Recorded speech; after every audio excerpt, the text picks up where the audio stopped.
सोचिए, इंटरनेट के ठीक नीचे एक और दुनिया है, एक अंधेरी दुनिया जहां कोई नियम, कोई कानून नहीं चलता। इसे कहते हैं डार्क वेब। आज हम एक इन्वेस्टिगेटर के साथ इसी अंधेरे में उतरेंगे और देखेंगे कि न्याय की लड़ाई आखिर लड़ी कैसे जाती है। तैयार रहो, टारगेट हिल रहा है। बस यही वो शब्द थे, एक ऐसे हाई स्टेक्स ऑपरेशन के बीच जहां एक भी गलती का मतलब था सब कुछ खत्म। और यहीं से हमारी कहानी शुरू होती है, एक ऐसी दुनिया की कहानी जहां शिकारी और शिकार दोनों ऑनलाइन है। तो इस लड़ाई में हमारे साथ हैं homeland security agent Greg square. उनका काम उन अपराधियों को ढूंढना जो गुमनामी के पर्दे के पीछे छिपे हैं, एक ऐसा काम जो सच कहें तो नामुमकिन सा लगता है। जरा सोचिए, एक पोस्टमैन जो कल तक लोगों के घरों में चिट्ठियां बांटता था, वो आज दुनिया के सबसे शातिर साइबर क्रिमिनल्स का शिकार कर रहा है। ग्रेग स्क्वायर का ये सफर ही कुछ ऐसा था जिसने उन्हें एक ऐसी सच्चाई से रूबरू करवाया जिसकी उन्होंने कभी कल्पना भी नहीं की थी। ग्रेग के लिए ये सब तब बदला जब उन्होंने वो पहला केस देखा, एक छोटी बच्ची का वीडियो जिसने उन्हें अंदर तक हिला दिया। और उसी पल उस बच्ची को बचाने का जुनून उनके इस मिशन की सबसे बड़ी वजह बन गया। तो आखिर ये जंग लड़ी कहाँ जा रही है? ये मैदान है डार्क वेब। इसे बनाया ही इसलिए गया था ताकि यहाँ कोई किसी को ढूंढ ना सके। मतलब ये अपराधियों के लिए एक परफेक्ट छिपने की जगह है। इसे ऐसे समझिए, नॉर्मल वेब पर जांच करना एक ऐसे रास्ते पर चलने जैसा है जहां आपको आईपी एड्रेस या कंपनी रिकॉर्ड्स जैसे पैरों के निशान मिल जाते हैं। पर डार्क वेब, वो तो एक बंद दीवार है, बिल्कुल साफ, कोई सुराग नहीं।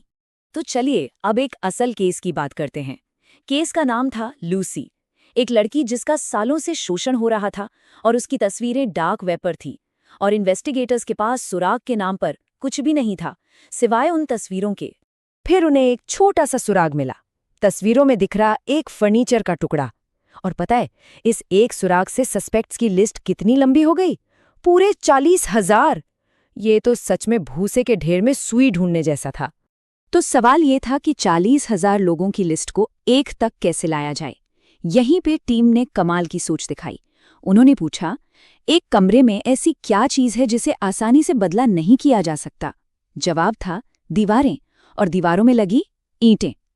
एक एक्सपर्ट ने न सिर्फ तस्वीर देखकर ईंट की पहचान की, बल्कि ये भी बताया कि ईंटें भारी होने की वजह से फैक्ट्री के आसपास ही इस्तेमाल होती हैं। और इस एक जानकारी ने 29 राज्यों की खोज को समेटकर एक शहर में ला दिया। और बस एक अकेली तस्वीर में दिखी ईंट से वो लोग उस एक घर तक पहुंच गए। पूरे 9 महीने लगे, लेकिन आखिर में लूसी सुरक्षित थी। लेकिन ये तो सिर्फ शुरुआत थी। लूसी केस के बाद पता चला कि ये समस्या कितनी बड़ी है। बेबी हार्ट जैसी कई वेबसाइटें सामने आ गईं जिन पर हजारों लोग थे। अब लड़ाई एक नए ग्लोबल लेवल पर पहुंच चुकी थी। और इस नई लड़ाई का एक ही नियम था, एक नेटवर्क को हराने के लिए एक और नेटवर्क बनाना पड़ता है। सीधी सी बात है, जब क्रिमिनल्स के लिए कोई बॉर्डर नहीं है तो कानून के लिए क्यों हो? इसका सबसे बेहतरीन उदाहरण है ट्विंकल नाम के एक अपराधी का केस। जरा सोचिए, सुराग कैसे जुड़े। एक पुर्तगाली कहावत जो उसने चैट में कही, ब्राजील पुलिस को मिला एक फेसबुक लिंक और तस्वीरों में उसके हाथ पर त्वचा की एक अजीब सी कंडीशन। इन तीनों को जोड़ा और अपराधी पकड़ में आ गया। और जब ट्विंकल और लुबासा जैसे बड़े खिलाड़ी पकड़े गए, तब जाकर इस अंधेरी दुनिया का असली साइज पता चला। इन वेबसाइट्स पर करीब करीब 5 लाख यूजर्स एक्टिव थे। पर यह लड़ाई सिर्फ अपराधियों को पकड़ने की नहीं थी। एक और लड़ाई थी जो इन जांचकर्ताओं के अंदर चल रही थी। उन राक्षसों से लड़ने की एक मानवीय कीमत थी जो वो चुका रहे थे। सोचिए, ये कोई आम जॉब नहीं है जहां आप दिन खत्म होने पर काम को ऑफिस में छोड़कर घर आ जाएं। नहीं, ये बोझ हमेशा साथ रहता है। जैसा एक एजेंट ने कहा था, ये ऑफिस में कोई बुरा दिन या हफ्ता नहीं है, ये एक बुरी जिंदगी है। ग्रेग स्क्वायर ने खुद ये दर्द महसूस किया। वो कहते हैं कि एक पल आप दुनिया के सबसे घिनौने इंसान से निपट रहे होते हैं और अगले ही पल आप अपने बच्चे के स्कूल गेम में उसे चीयर कर रहे होते हैं। ये जो स्विच है ना, ये इंसान को तोड़ देता है। उन्हें भी ये मानने में महीनों लग गए कि वो डिप्रेशन से जूझ रहे हैं। तो फिर से वही सवाल, इस लड़ाई की असली कीमत क्या है और कौन चुका रहा है? और अब हम आते हैं उस केस पर जो शायद इस पूरी कहानी का सबसे अहम मोड़ है।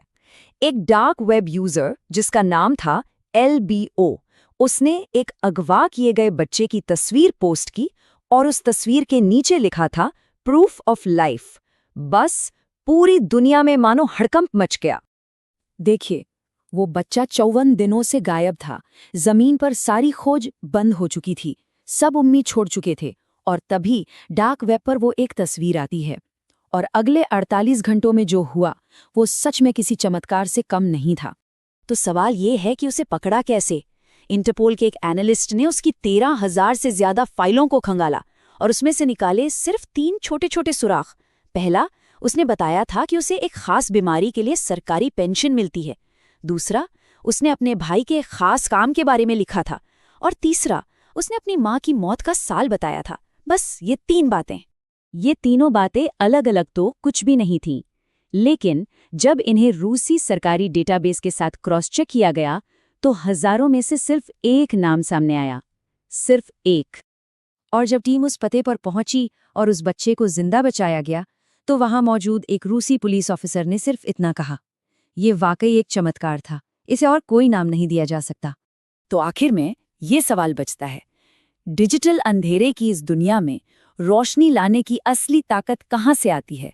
क्या ये टेक्नोलॉजी में है, या फिर उन इंसानों के अंदर के इस जज्बे में जो हर रोज इस अंधेरे से लड़ने की हिम्मत दिखाते हैं? शायद इसका जवाब हम सबके पास है।